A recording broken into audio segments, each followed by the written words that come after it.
Peter B. Collins, News and Comment. It's Thursday, October 6, 2016.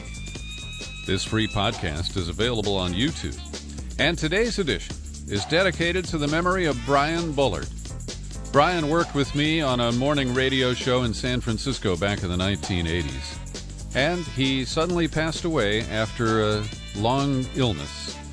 I learned about it just a few minutes ago. Rest easy, Brian. Well, we start the News and Comment podcast today with an item that is not unexpected. The women's flotilla to Gaza was interdicted by the Israeli Navy by gunboats, and once again, flouting international law, Israel conducted this diversion, in international waters some 37 miles off the coast of Gaza. And of course, there will be no repercussions for Israel. The only time they have paid a price was when they attacked the Mavi Marmara and individuals were killed. I'm relieved to report that Colonel Ann Wright, a longtime contributor to this program and a tireless peace activist, she was among 13 women on this boat, and there are no reported injuries or deaths. And the boat has been diverted to the port city of Ashdod, as has happened in the past. And I applaud these women. It's an international group taking up the issues of the people who are trapped in Gaza and attempting to break the illegal blockade that Israel has maintained for many years. And so the ship, a boat, was called the Zaytuna Olivia. And along with Colonel Ann Wright was the Nobel Peace Prize laureate Mayreed Maguire of Northern Ireland. And there were other women of substance who also joined them on this effort. They departed from Barcelona, Spain this time, and I followed some of the activity on Facebook as they cruised toward Gaza. And the heat is on in Israel, both internally and externally, over illegal settlements.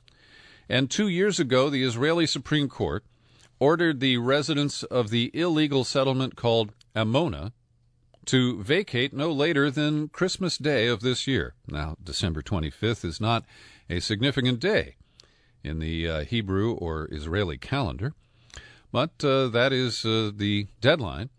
And there are about 40 families who live there in prefab homes and trailers, and they're definitely squatting illegally on Palestinian land. Even the conservative government of Benjamin Netanyahu acknowledges that they can't paper over this by legitimizing the settlement because it's not on Israeli territory. Now, sympathizers are planning to gather about 20,000 people to move into Amona and to stage a confrontation there over the next couple of months as this deadline gets closer.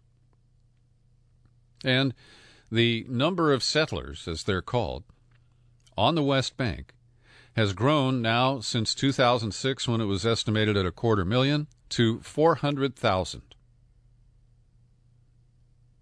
And this is a real serious issue. But the Netanyahu government tries to pretend that these settlements, and they're not mostly mobile homes or people in tents, some of these are massive developments. And they operate at the expense of the Palestinians in terms of water supply, security. You know about the two-tier roads. There are good roads for the Israelis and shitty roads for the Palestinians. And so this is going to be an interesting conflict looming over the next few months. And it's notable that even the hardline Israeli defense minister, who is so far to the right he falls off the charts, Avigdor Lieberman, who is himself a settler, has said that this outpost cannot remain where it stands. Now, just north of there, Netanyahu is trying to move these people from Amona to an area near Shiloh, which they claim is on Israeli territory. But the Obama administration unloaded. The State Department, quote, strongly condemned the move to create new Jewish settlements there. And I have to say, at the risk of sounding like Trump, that we're seeing that Obama made a really, really bad deal with Israel. No, the bad deal wasn't with Iran. The bad deal is with Israel. Because after the Iranian deal, Netanyahu essentially extorted an increase in the annual military aid the U.S. provides to Israel by $500 million. The number is $38 billion over 10 years. And I'm sure Obama regrets that he didn't put a little language in there to say, provided you don't create any new settlements, or put in markers there that the money will be dispersed as settlements are dismantled. And it just shows how impotent, that's the word I'm looking for, how impotent the President of the United States is in the face of the uber-powerful Israeli lobby in this country, which sets the American foreign policy agenda with Israel first. And to see us just conclude a deal, and Obama just went to the funeral of Shimon Peres, hung out with Bibi Netanyahu, and they also met at the UN the week before. Netanyahu didn't let Obama know that this continuing settlement expansion was about to be announced. But the cash keeps flowing, and I don't understand why we don't cut it off. Last week we talked about Obama's recent confessional interview. Actually, it was this week. It was a couple of days ago, now that I think about it. It was in, I think, New York Magazine. And he talked about his concerns about the future, how a next president might continue the unrestricted drone warfare and invasions at will that have occurred under Barack Obama. And I'm crediting the fine folks at Common Dreams. And let's name the byline here. Ted Gupp wrote this article, and it's the first I've heard. It was an obscure item last week that drew little media attention. An apartment building in Afghanistan's remote Nangarhar province was apparently hit by an American drone strike, killing at least 15 civilians, injuring 13 more. The villagers were gathered to welcome a returning tribal leader. And this is after Obama says, oh gosh, we go to great lengths to make sure that no innocent people are killed in this phony transparency move. July 4th weekend, they released statistics that lowball the number of innocent people who've been killed by American drone strikes. And I haven't seen this reported in the mainstream media, and neither have I seen any apology by the United States for once again droning to death the wrong people. Meanwhile, international donors have met in Brussels and agreed to kick in over $15 billion in support for the Afghan government over a 4-year period. Now, the U.S. has poured hundreds of millions of dollars into Afghanistan. Over $100 billion, Let me get my figures right. Yes, it is over $100 billion that the Inspector General says has been spent in questionable manners and has likely been diverted into the corrupt leadership of the nation of Afghanistan. And while this news account from the Associated Press tells us that the promised funds are despite the widespread corruption there, and that the terms include that no money would be forthcoming if the government doesn't crack down on corruption and crime, well, that's the way things work in Afghanistan. And I don't really support pouring more money into that rat hole because it doesn't reach the impoverished citizens of the country. It is sucked up by the people who rule there. And speaking of Afghanistan, there's an important trial that's underway in Washington State, in Spokane Federal Court. And it is going to trial next summer. It is the first case where victims of America's torture regime are going to court to try to hold the CIA and perhaps specific individuals accountable for the torture that they were subjected to.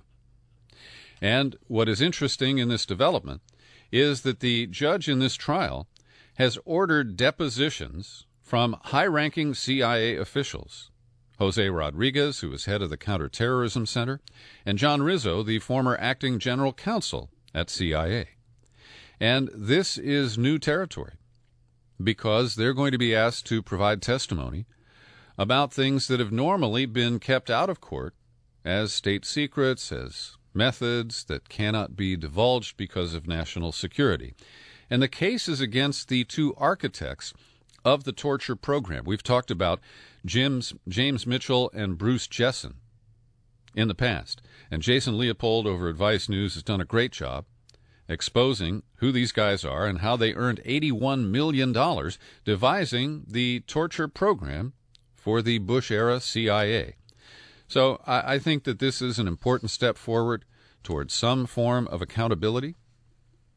And I hope in their depositions they are asked about some of the torture methods that didn't even make it into the torture review published or, well, gathered but not actually published by the Senate Intelligence Committee.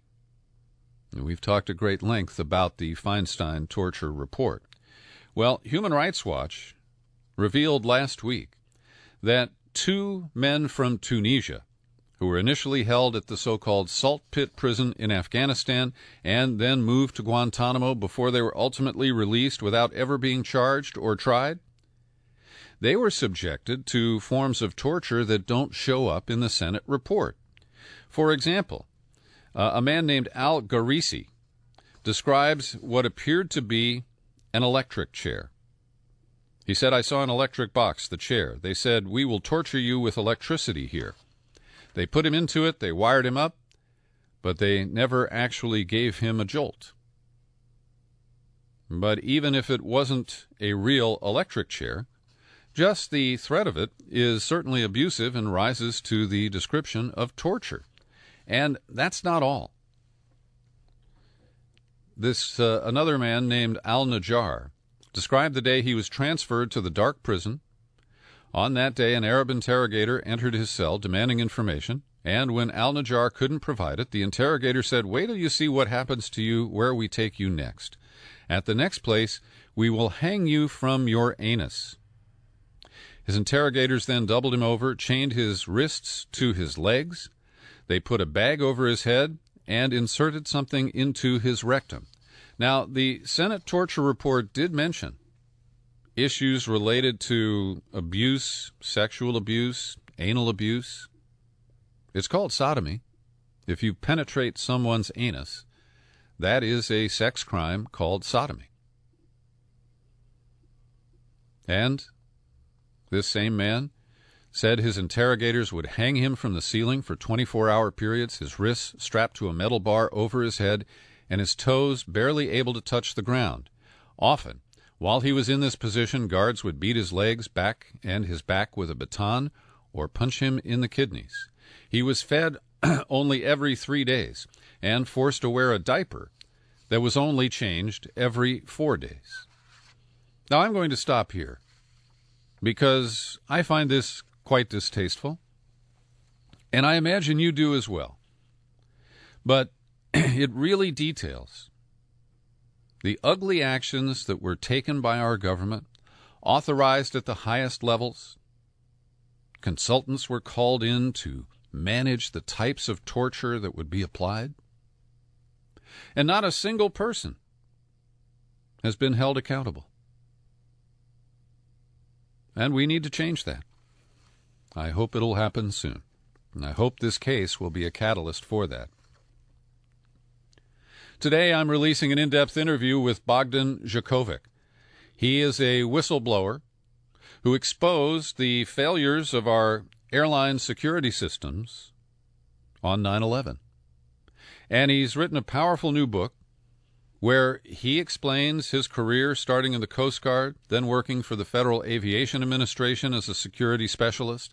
Then, after the TSA was formed, he joined the Transportation Security Agency, and he was retaliated against for blowing the whistle on the failures of 9/11. And here he describes what they did to him because he blew the whistle.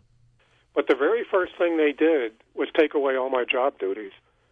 And I literally had no assigned work to do for an entire year until February of 2003. And then when the OSC came out and corroborated everything that I said, basically, that is when TSA moved me from a non-job, and I was still getting paid. I was getting paid like $100,000 a year at that time, of taxpayers' money, doing absolutely nothing. Mm-hmm. And then TSA that's when they transferred me in February of 2003 to this graveyard shift job. And then I stayed there for about a year, and then they moved me to some backwater part of the agency and working in general aviation. It was a field of security that didn't even exist prior to 9/11, but it was just one of the many tentacles of security where TSA kind of overreached itself. Mm-hmm. So I spent literally this is one of the things that when I look at it, it's like mind-boggling to me. But in the first half of my career, which was a total of 32 years, I developed the expertise, one of the few people in the country to do so, to recognize what the terrorist threat was and the vulnerabilities in aviation security. I spent the first half of my career developing this expertise. You'd think I would be some use to the taxpayer and to the country after the fact, but I literally, went from no job whatsoever, still getting paid, to work in the graveyard shift, and then I spent the rest of my career basically stuck in an entry-level staff job. You can hear the full interview with Bogdan Jakovic about his new book entitled Fortress of Deceit, the story of a 9/11 whistleblower. I'm releasing it to subscribers today at peterbcollins.com, at TuneIn, at iTunes, Stitcher, wherever you find the Peter B. Collins podcast. And it's all made possible by people who subscribe and send me a few bucks every month via PayPal. People like Andrew Harnack, Linda Lewis, Jason Ferguson, Gary Batterson, and Tim McKay. I'd like you to join them. Come on over to peterbcollins.com and become a subscriber today. You click on the menu button, and then the tab says Become a Subscriber. Takes you to the sign-up page, and it's very easy. And I appreciate all the people who sign up. I've had a couple of sign-ups in the last 24 hours, and we'll be naming them in the next few days. We're still rolling through some lingering questions about the Yahoo episode, where they were ordered by an unnamed government agency or court, speculation is it's the FISA court, to basically examine every email, screen it, looking for what is described as the digital signature of a communications method used by a state-sponsored foreign terrorist organization. Now, this is a general warrant, as I said yesterday. This is a direct violation of the Fourth Amendment of the Constitution. And that is why yesterday I surprised myself a little bit by calling for the resignations of James Clapper, Director of National Intelligence, Mike Rogers, head of the NSA and Cyber Command, and if they don't go, I think Barack Obama should. Because this is a fundamental element of a police state. To essentially consider everyone a suspect until you find what you're looking for. And we need answers here. On day 2 of this story, have you heard your member of Congress, your United States Senator, speak up and demand answers? I don't think so. I haven't. And Senator Ron Wyden of Oregon, who passes as an activist on these issues, I call him Senator Process. Because his complaint about this is, well, it is a fact that collection under Section 702 of the Foreign Intelligence Surveillance Act has a significant impact on Americans' privacy. The NSA has said that it only targets individuals under Section 702 by searching for email addresses and similar identifiers. If that has changed, the executive branch has an obligation to notify the public. So Ron Wyden doesn't object to Yahoo doing this. He's concerned about the process that was used to violate my Fourth Amendment rights. And I have a Yahoo email account. I don't use it much anymore. But it's where I collect all the stuff that people send me, from right-wing, left-wing, crazies, anarchists, spooks, spies, anybody. It's my public email account. I have over 120,000 unopened emails in that account. But those unopened emails that I've never looked at have been examined by Yahoo and may have been referred to the government because of their content. And I don't know a damn thing about it. I have not been notified that I might be a suspect and that the government can rifle through even non-private emails that I receive in my account. And one of the lawyers for the NSA, let me get his name for you here, Robert S. Litt, General Counsel for the Office of the Director of National Intelligence, he wrote earlier this year that the Fourth Amendment is essentially outdated when it comes to digital privacy. He argues if the government electronically scans electronic communications, even the content of those communications, to identify those it is lawfully entitled to collect, and no one ever sees a non-responsive communication or even knows that it exists, where is the actual harm? Well, Mr. Litt, you've been in the dark world too long. You've lost your compass. You've lost your bearings. There is harm. And you know it. And you can spin all you want.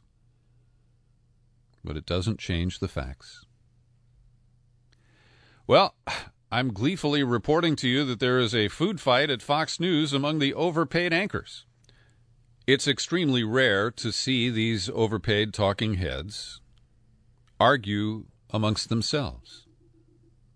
But over at Fox, Sean Hannity and Megyn Kelly are having a little tiff. And it's because Donald Trump doesn't want to face Megyn Kelly again, and he keeps giving interviews to Sean Hannity and Bill O'Reilly, but not to Kelly.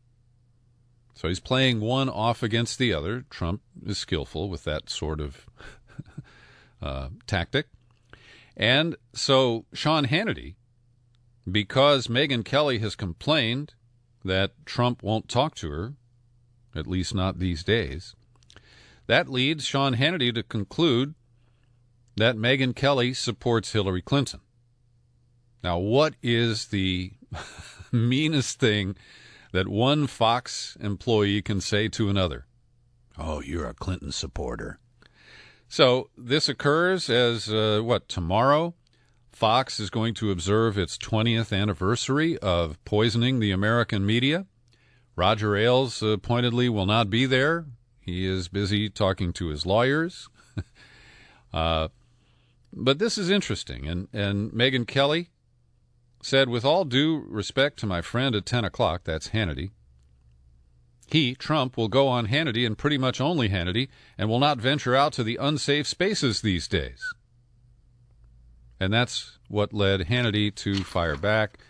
And they haven't said anything to each other on TV. They're just duking it out in the Twitter sphere. Yesterday, I mentioned that we have an open Senate seat here in California. The top two candidates from the June primary faced off in what passed as a debate last night. And it was awful. It was awful in every respect. And I'm linking to a snarky and accurate report from the guys at CalBuzz. CalBuzz is a website, news site here in California that's run by two retired newspaper political reporters. Jerry Roberts worked many years at the San Francisco Chronicle, and his partner Phil Traunstein at the San Jose Mercury News. And together, they have a good time at their blog, sometimes at the expense of the reader. But they declared that the debate between Kamala Harris and Loretta Sanchez was, quote, the worst debate in history.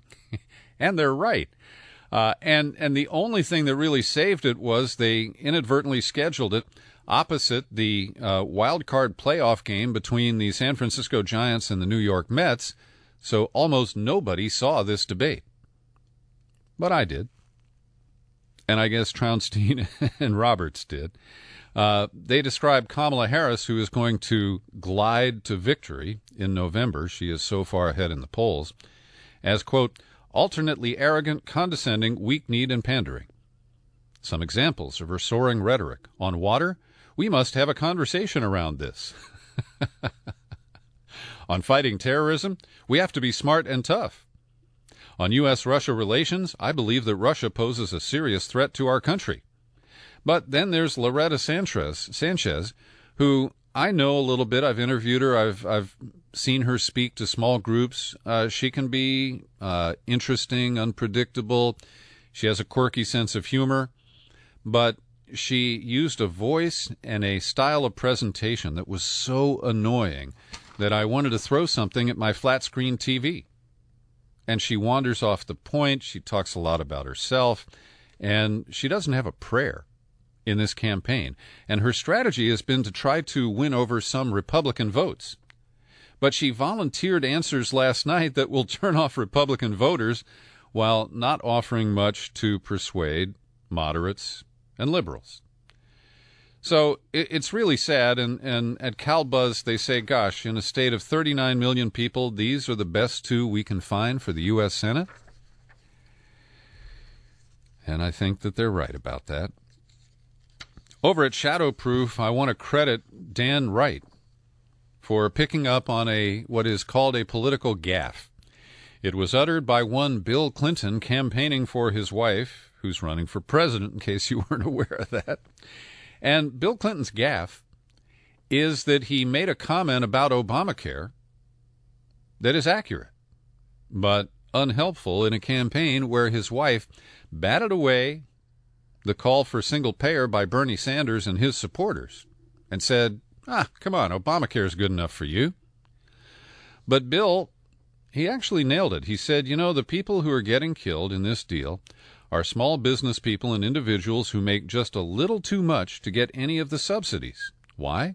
Because they're not organized. They don't have any bargaining power with insurance companies, and they're getting whacked. So you've got this crazy system where all of a sudden 25 million more people have health care, and then the people that are out there busting it, sometimes 60 hours a week, wind up with their premiums doubled and their coverage cut in half. It's the craziest thing in the world. This is what I've been saying since I test drove Obamacare. When was it? In 2014. And because of the politics of this, any criticism of Obamacare is considered aiding and abetting the Republicans who want to scuttle it. And the Democrats were unwilling to challenge their president and talk about single payer. And you notice that Bernie Sanders very carefully wove his path, where he promoted single payer without demonizing Obamacare or really defining its liabilities. And when Hillary Clinton then attacked him for wanting to dismantle Obamacare, well, showed me just how craven she truly is. My final story today is a really sad one. Yesterday I talked to you about the announcement by the Drug Enforcement Administration reducing the amount of permitted production of the painkillers under the oxycodone group. And this is a really serious problem in this country. And while people look at that and say, well, that's good. If you reduce the supply, fewer people will get addicted to OxyContin and Vicodin and related drugs. Percocet's one of them. But the sad truth is, as we have limited access to the prescription painkillers, more and more people who started with OxyContin move on to heroin. And yesterday, near Pittsburgh, McKeesport, Pennsylvania, a 7-year-old girl. I'm sorry, I want to be accurate. This actually occurred this past Monday. So Monday morning, this 7-year-old girl got up, got ready for school, because her parents couldn't help her get ready for school. They were lying dead in their apartment, victims of an apparent drug overdose. When she couldn't wake them up, she decided to go on with her day. She got on the bus, sat through a full day of classes in her elementary school, and it wasn't until the bus ride home when she told the bus driver what she was worried about. When police arrived at the home, they found the bodies of Christopher Dilley, age 26, and Jessica Lally, age 25, in the living room. They found 3 other children inside the house alive, including a 9-month-old girl, a 3-year-old boy, and a 5-year-old boy. And right down the street, another man died of an overdose known to be heroin just a few hours before. Now, we don't know what drugs the parents of this 7-year-old died from, but we can guess.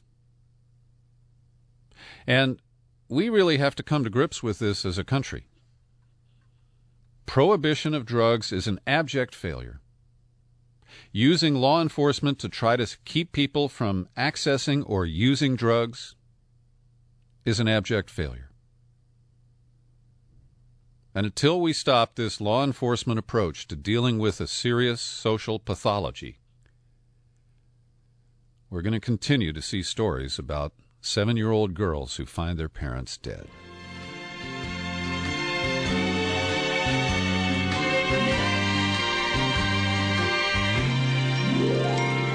Happy trails to you until we meet again.